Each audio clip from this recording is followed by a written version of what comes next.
Pernahkah kamu merasa sudah berusaha sekuat tenaga, meminta tolong ke sana-sini, tapi tetap saja masalah tak kunjung selesai? Saat itu kita sadar, pertolongan manusia ada batasnya, dan hanya ada satu pertolongan yang tak pernah mengecewakan, pertolongan dari Allah. Di balik setiap masalah kita sering lupa satu hal, manusia bisa saja menolak, lupa atau meninggalkan kita. Tapi Allah, Dia tidak pernah tidur, tidak pernah lalai, dan pertolongannya selalu datang tepat waktu. Pertolongan terbaik adalah pertolongan dari Allah. Assalamualaikum warahmatullahi wabarakatuh. Segala puji hanya milik Allah, Tuhan semesta alam. Shalawat dan salam semoga tercurah kepada Nabi Muhammad sallallahu alaihi wasallam, keluarga, sahabat, serta umat beliau hingga akhir zaman. Saudaraku yang dirahmati Allah, ketika kita menjalani kehidupan di dunia ini, ada saat-saat di mana kita merasa sangat membutuhkan pertolongan. Kadang kita membutuhkan pertolongan untuk urusan kecil, seperti meminta tolong teman menuliskan sesuatu, meminjamkan barang, atau sekadar menemani. Kadang kita membutuhkan pertolongan untuk urusan besar, seperti ketika dilanda sakit keras, kehilangan, pekerjaan, dililit hutang, menghadapi musibah, atau bahkan ketika jiwa terasa begitu gelisah dan tidak tenang. Di saat-saat seperti itu biasanya kita spontan menoleh ke kanan dan kiri, mencari siapa yang bisa membantu kita. Kita menghubungi sahabat, keluarga, atau orang yang kita percayai. Tidak salah karena memang Allah menciptakan manusia sebagai makhluk sosial yang saling tolong-menolong. Namun, yang sering kita lupakan adalah bahwa pertolongan manusia itu terbatas. Manusia bisa saja berniat baik, tapi tidak punya kekuatan untuk benar-benar menolong kita secara penuh. Pernahkah kita berharap pada seseorang yang kita anggap bisa membantu, ternyata ia mengecewakan kita? Pernahkah kita berharap pada orang kaya agar memberi pinjaman tapi ternyata ia menolak? Pernahkah kita berharap pada dokter agar menyembuhkan penyakit kita, tapi ternyata penyakit itu tidak kunjung sembuh? Disitulah kita sadar bahwa pertolongan manusia sesungguhnya hanya sebatas usaha. Sedangkan hasil, keberhasilan, dan keselamatan, semuanya kembali kepada Allah. Ada satu kalimat yang sering kita dengar dalam doa-doa Rasulullah dan para sahabat, yaitu, Hasbunallah wa ni'mal wakil, ni'mal maula wa ni'man nasyir. Artinya, cukuplah Allah menjadi penolong kami. Dia sebaik-baik pelindung dan sebaik-baik penolong. Kalimat ini bukan sekadar ucapan, tapi sebuah pengakuan penuh bahwa pertolongan terbaik hanyalah pertolongan Allah. Saudaraku, coba renungkan. Ketika kita sakit, manusia bisa memberi obat, dokter bisa melakukan operasi, perawat bisa memberikan perawatan. Tapi siapakah yang benar-benar menyembuhkan? Allah. Ketika kita ditimpa masalah ekonomi, teman bisa memberi pinjaman, saudara bisa membantu, tetangga bisa memberikan bantuan. Tapi siapakah yang benar-benar memberi rezeki? Allah. Ketika kita ditimpa bencana, banyak orang datang menolong, memberikan makanan, pakaian, atau tempat tinggal. Tapi siapakah yang benar-benar memberi keselamatan? Allah. Maka sebenarnya, semua pertolongan manusia adalah perantara. Hanya saja, yang sering kita lakukan adalah bergantung terlalu kuat pada perantara, lupa kepada Sang Maha Penolong. Padahal, semakin kita menyadari keterbatasan manusia, semakin kita akan merasa butuh kepada Allah. Semakin kita merasa butuh kepada Allah, semakin dekat pula pertolongannya datang kepada kita. Rasulullah Shallallahu Alaihi Wasallam pernah menasihati Abdullah bin Abbas dalam sebuah hadis yang masyhur. Ketahuilah, jika seluruh umat manusia berkumpul untuk memberikan suatu manfaat kepadamu, mereka tidak akan mampu memberi manfaat kecuali dengan sesuatu yang telah Allah tetapkan untukmu. Dan jika mereka berkumpul untuk mencelakakanmu, mereka tidak akan mampu mencelakakanmu kecuali dengan sesuatu yang telah Allah tetapkan atasmu. Hadis ini menegaskan bahwa manusia hanya bisa berusaha, tapi Allah lah yang menentukan segalanya. Mari kita ambil contoh nyata dalam kehidupan. Ada orang yang sudah berusaha keras mencari kerja, melamar ke sana-sini, meminta bantuan relasi tapi tetap ditolak. Ia hampir putus asa, hingga suatu malam ia menangis dalam sujudnya. memohon kepada Allah dengan hati yang benar-benar pasrah. Tak lama setelah itu, ia mendapat kabar diterima bekerja di tempat yang sama sekali tidak ia duga. Pertolongan datang setelah ia bergantung kepada Allah. Ada juga orang yang sudah berobat ke banyak dokter, mencoba berbagai terapi, mengeluarkan banyak biaya, tapi penyakitnya tak kunjung sembuh. Hingga suatu saat ia menyadari bahwa kesembuhan hanya milik Allah. Ia pun mendekatkan diri kepada Allah, memperbanyak doa, memperbanyak sedekah, memperbanyak istighfar. Perlahan, penyakitnya mulai membaik, hingga akhirnya sembuh. Bukankah ini bukti bahwa pertolongan Allah adalah pertolongan yang sejati? Saudaraku, semakin kita sadar bahwa pertolongan manusia terbatas, semakin kita akan menggantungkan hati hanya kepada Allah. Inilah inti dari tauhid, hanya berharap, hanya takut, dan hanya bersandar kepada Allah. Manusia hanyalah sarana. Kalau kita ditolong manusia, itu karena Allah menggerakkan hatinya. Kalau kita diberi rezeki, itu karena Allah yang melapangkan. Kalau kita diberi kesembuhan, itu karena Allah yang menyembuhkan. Oleh sebab itu, jangan sampai kita tertipu oleh sebab. Jangan sampai kita berhenti pada manusia. Jangan sampai kita mengira bahwa pertolongan yang kita terima itu murni karena kebaikan manusia. Ingatlah bahwa semua itu karena Allah. Seperti seorang bayi yang diberi susu oleh ibunya. Bayi itu tidak tahu bahwa ibunya hanyalah perantara. Yang sesungguhnya memberi rezeki adalah Allah melalui susu itu. Begitu pula kita, jangan tertipu oleh siapa yang memberi. Yang memberi sejati hanyalah Allah. Bagian pertama ini menjadi landasan penting sebelum kita membahas lebih jauh tentang pertolongan Allah.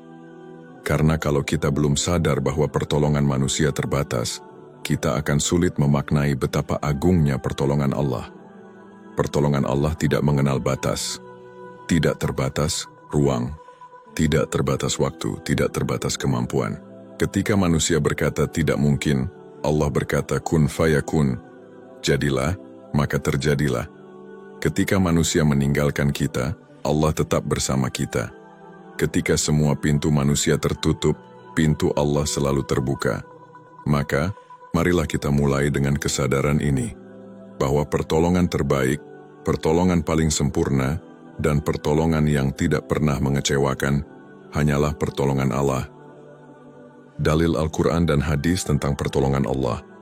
Saudaraku yang dirahmati Allah, setelah pada bagian pertama kita membahas kesadaran bahwa pertolongan manusia itu terbatas, sekarang kita akan memperdalam pemahaman tentang pertolongan Allah dengan merujuk kepada dalil-dalil Al-Quran dan hadis.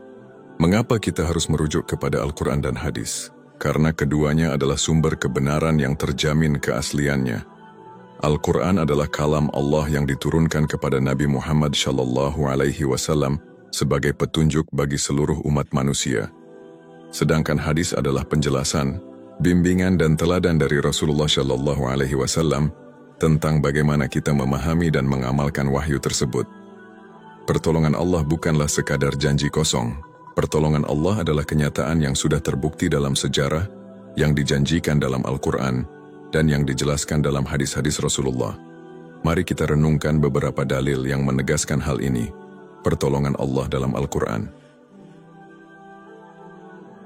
Banyak sekali ayat dalam Al-Quran yang menegaskan bahwa Allah adalah sebaik-baik penolong. Berikut beberapa di antaranya. Pertama, Surat Al-Anfal ayat 10. Dan Allah tidak menjadikan penurunan bala tentara malaikat itu, melainkan sebagai kabar gembira, dan agar hatimu menjadi tenteram karenanya. Dan kemenangan itu hanyalah dari Allah. Sesungguhnya Allah Maha Perkasa lagi Maha Bijaksana. Ayat ini turun ketika Perang Badar, sebuah peristiwa besar dalam sejarah Islam. Jumlah kaum muslimin sangat sedikit, hanya sekitar 313 orang, berhadapan dengan pasukan Quraisy yang jumlahnya lebih dari 1.000 orang. Secara logika manusia, mustahil kaum muslimin menang, namun Allah menurunkan malaikat sebagai pertolongan. Kemenangan pun datang, bukan karena jumlah pasukan, bukan karena senjata, tapi murni karena pertolongan Allah. Kedua, Surat Al-Baqarah ayat 286. Allah tidak membebani seseorang melainkan sesuai dengan kesanggupannya. Ia mendapat pahala dari kebajikan yang diusahakannya dan ia mendapat siksa dari kejahatan yang dikerjakannya. Mereka berdoa, "Ya Tuhan kami, janganlah Engkau hukum kami jika kami lupa atau kami salah. Ya Tuhan kami, janganlah Engkau bebankan kepada kami beban yang berat sebagaimana Engkau bebankan kepada orang-orang sebelum kami. Ya Tuhan kami, janganlah Engkau pikulkan kepada kami apa yang tidak sanggup kami memikulnya. Maafkanlah kami, ampunilah kami, dan rahmatilah kami. Engkaulah penolong kami, maka tolonglah kami terhadap kaum yang kafir." Ayat ini mengajarkan bahwa kita boleh dan bahkan dianjurkan untuk selalu meminta pertolongan kepada Allah dalam menghadapi segala kesulitan. Allah menegaskan bahwa Dialah penolong kita yang sejati. Ketiga, Surat Muhammad ayat 7. Hai orang-orang yang beriman, jika kamu menolong agama Allah, niscaya Dia akan menolongmu dan meneguhkan kedudukanmu. Ayat ini menunjukkan syarat turunnya pertolongan Allah. Kita harus terlebih dahulu menolong agama Allah. Maksudnya, kita harus berusaha menjalankan perintah Allah, menjauhi larangannya, menyebarkan kebaikan dan berjuang di jalannya. Jika kita menolong agama Allah, maka pertolongan Allah pasti datang tanpa keraguan sedikit pun. Keempat, Surat At-Taubah ayat 40. Jika kamu tidak menolongnya, Muhammad, maka sesungguhnya Allah telah menolongnya, yaitu ketika orang-orang kafir mengusirnya dari Mekah, sedang dia salah seorang dari dua orang ketika keduanya berada dalam gua. Ketika dia berkata kepada temannya, "Janganlah engkau bersedih, sesungguhnya Allah bersama kita." Maka Allah menurunkan ketenangannya kepada Muhammad dan membantunya dengan tentara yang tidak kamu lihat. Ayat ini menggambarkan peristiwa hijrah Nabi Muhammad SAW bersama Abu Bakar Ash-Shiddiq. Saat itu keduanya dikejar kaum Quraisy dan bersembunyi di Gua Tsur. Abu Bakar sangat takut, khawatir musuh akan menemukan mereka. Namun Rasulullah menenangkan, "Jangan bersedih, Allah bersama kita." Lalu Allah benar-benar menolong mereka dengan cara yang tidak disangka-sangka. Pertolongan Allah dalam hadis. Selain Al-Quran, banyak pula hadis Nabi yang menjelaskan tentang pertolongan Allah. Pertama, hadis Ibnu Abbas, hadis riwayat Tirmidzi. Jagalah Allah, niscaya Allah menjagamu. Jagalah Allah, niscaya engkau mendapatinya di hadapanmu. Jika engkau meminta, maka mintalah kepada Allah. Jika engkau memohon pertolongan, maka mohonlah pertolongan kepada Allah. Hadis ini sangat jelas menegaskan bahwa jika kita ingin pertolongan, mintalah langsung kepada Allah. Jangan pernah mengandalkan manusia semata, karena Allah lah yang berkuasa atas segala sesuatu. Kedua, hadis tentang doa Rasulullah, hadis riwayat Abu Dawud At-Tirmidzi. Rasulullah berdoa, "Ya Allah, cukupilah aku dengan yang halal dari yang haram, cukupilah aku dengan karunia-Mu dari selain-Mu." Doa ini menunjukkan bahwa hanya Allah yang mampu memberi kecukupan, pertolongan dan perlindungan dari segala hal yang membahayakan kita.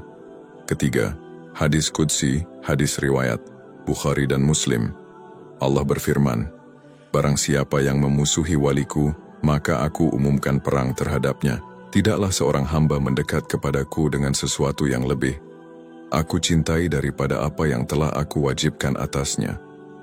Dan hambaku senantiasa mendekatkan diri kepadaku dengan amalan sunnah, hingga aku mencintainya. Jika aku telah mencintainya, maka aku menjadi pendengarannya yang dengannya ia mendengar, penglihatannya yang dengannya ia melihat, tangannya yang dengannya ia berbuat, dan kakinya yang dengannya ia berjalan. Jika ia meminta kepadaku, pasti aku beri. Jika ia memohon perlindungan kepadaku, pasti aku lindungi." Hadis ini menggambarkan betapa kuatnya pertolongan Allah kepada hamba yang dicintainya. Pertolongan Allah bukan hanya dalam bentuk materi atau duniawi, tapi dalam segala aspek hidup. Hikmah dari dalil-dalil tentang pertolongan Allah. Saudaraku, dari ayat-ayat dan hadis-hadis di atas, kita bisa mengambil beberapa hikmah. Pertama, pertolongan Allah itu pasti. Meskipun manusia merasa mustahil, Allah mampu melakukan apa saja. Kedua, pertolongan Allah datang dengan syarat kita harus menolong agamanya, menjaga iman, dan selalu bertakwa. Ketiga, pertolongan Allah kadang datang dengan cara tak terduga, seperti dalam Perang Badar hijrah Nabi, atau dalam hidup kita sehari-hari. Keempat, pertolongan Allah lebih kuat daripada segala pertolongan makhluk, karena Dia Maha Kuasa atas segalanya. Kelima, meminta pertolongan hanya kepada Allah adalah inti tauhid. Inilah ajaran Islam yang membedakan dengan keyakinan lain. Dengan memahami dalil-dalil ini, hati kita akan semakin yakin bahwa pertolongan terbaik hanyalah pertolongan Allah. Kita tidak lagi ragu, tidak lagi takut, dan tidak lagi merasa sendirian. Karena di setiap doa, di setiap kesulitan, kita punya Allah yang Maha mendengar dan Maha menolong. Menjadikan pertolongan Allah sebagai jalan hidup dan ketenangan hati. Saudaraku yang dirahmati Allah, setelah kita memahami hakikat pertolongan Allah, melihat contoh dari kisah para nabi dan orang-orang beriman, serta mengetahui bagaimana cara mendekatkan diri agar pertolongan itu cepat datang, kini tibalah kita pada bagian penutup. Bagaimana menjadikan pertolongan Allah sebagai jalan hidup dan sumber ketenangan hati. Karena pada akhirnya, hidup ini adalah perjalanan panjang. Ada saatnya kita diuji dengan kesempitan, ada saatnya kita diberi kelapangan. Namun yang pasti setiap saat kita membutuhkan pertolongan Allah, baik dalam urusan kecil maupun besar. Pertolongan Allah, sebagai sandaran hidup manusia, seringkali menggantungkan harapan pada sesuatu yang terlihat. Kita merasa tenang saat ada uang, merasa kuat saat ada teman, merasa aman saat ada jabatan. Namun semua itu sementara. Hari ini ada, besok bisa lenyap. Pertolongan Allah berbeda. Ia kekal, Ia pasti, dan tidak pernah mengecewakan. Maka jadikanlah pertolongan Allah sebagai sandaran utama dalam setiap langkah hidup. Bahkan dalam urusan kecil pun, biasakan hati bergantung pada Allah. Misalnya sebelum keluar rumah, mohon perlindungan Allah.